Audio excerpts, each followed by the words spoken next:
মেয়েদের জাতীয় খাবার বলে পরিচিত ফুচকা যদি বলি সেটা তৈরি হয় কারো ঘামে ভেজা ধুলো মাখা পায়ের স্পর্শে, তখনও কি একই তৃপ্তি পাবেন যে খাবারটা খেতে আপনি লাইনে দাঁড়িয়ে থাকেন ঘন্টার পর ঘন্টা, যার নাম শুনলেই জিভে পানি চলে আসে? সে ফুচকা তৈরি হয় পায়ের নিচে মেখে। সত্যিটা জানার পর কি একই তৃপ্তি নিয়ে খেতে পারবেন?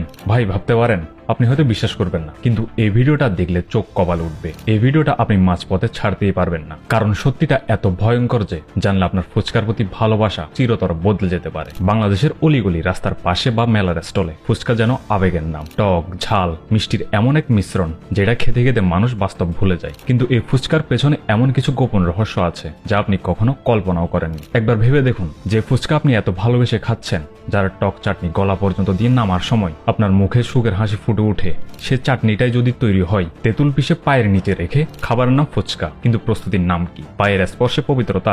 ভাবতেই কেমন কাটা দেয়। ফুচকা বানাতে যে আটা ব্যবহার করা হয় তা অনেক জায়গায় এখনো বানানো হয় একেবারে পুরনো কায়দায়, মানুষের পা দিয়ে মেখে। প্লাস্টিকের ড্রামে বা বালতিতে আটা ঢেলে তারপর কেউ একজন নিজের ধুলো ময়লা মাখা পা ঢুকিয়ে দেয় সে মিশ্রণে, আর ওই পায়ে দিনভর মাখানো হয় সে আটা, যার থেকে তৈরি হয় মুচমুচে ফুচকা। একটা ফুচকা খেতে হয়তো লাগে 10 টাকা, কিন্তু যদি বলি তার পেছনে আছে 10 ধরনের জীবাণু। এখন আপনি হয়তো ভাবছেন এসব তো গুজব, এমন জিনিস কি সত্যি হয়? দুঃখের কথা, হ্যাঁ, বাস্তবে এমন দৃশ্য এখনো বাংলাদেশে বহু জায়গায় দেখা যায়। আর শুধু ফুচকার আটায় নয়, তেঁতুল দিয়ে তৈরি টক চাটনিও অনেক সময় মাখানো হয় একইভাবে পায়ের নিচে পিষে রেখে। ভেবে দেখুন, যে পায়ে সারাদিন ঘাম, ধুলো, জীবাণু, সে পায়ের নিচে যদি তেঁতুলের মতো নরম ফল ভেঙে মাখানো হয়, তাহলে সে চাটনি আর কতটা নিরাপদ?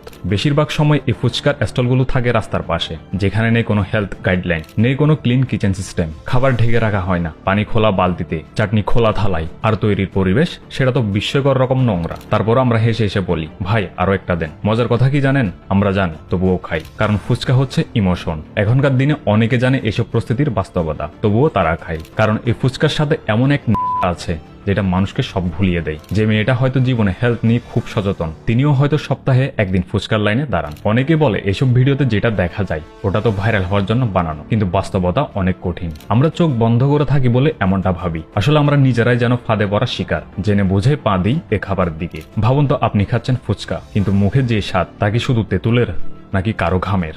এখন প্রশ্ন হচ্ছে, এই সমস্যার সমাধান কি? উত্তরটা একটাই, সচেতনতা। যতদিন না মানুষ সচেতন হবে, যতদিন না খাবারের গুণমান নিয়ে প্রশ্ন তুলবে, ততদিন এসব অস্বাস্থ্যকর পদ্ধতি চলবে। আর আমাদের প্রিয় ফুচকা, যেটা হতে পারতো স্বাদের প্রতীক, সেটা হয়ে থাকবে জীবাণুর বাহক। তাহলে কি ফুচকা খাওয়া বন্ধ করে দেবেন, নাকি এবার থেকে একটু খেয়াল রাখবেন কোথায় খাচ্ছেন, কিভাবে বানানো হয়েছে? আপনি যদি চান আপনার প্রিয় ফুচকা আসলে নিরাপদ হোক, তাহলে এই ভিডিওটা অন্যদের সাথেও শেয়ার করুন, কারণ সত্যিটা জানলে পরিবর্তনটা শুরু হবে আপনাকে দিয়ে। এই ভিডিওটা শুধু একটা গল্প না, এটা একটা চোখে আঙুল দিয়ে দেখানো বাস্তবতা।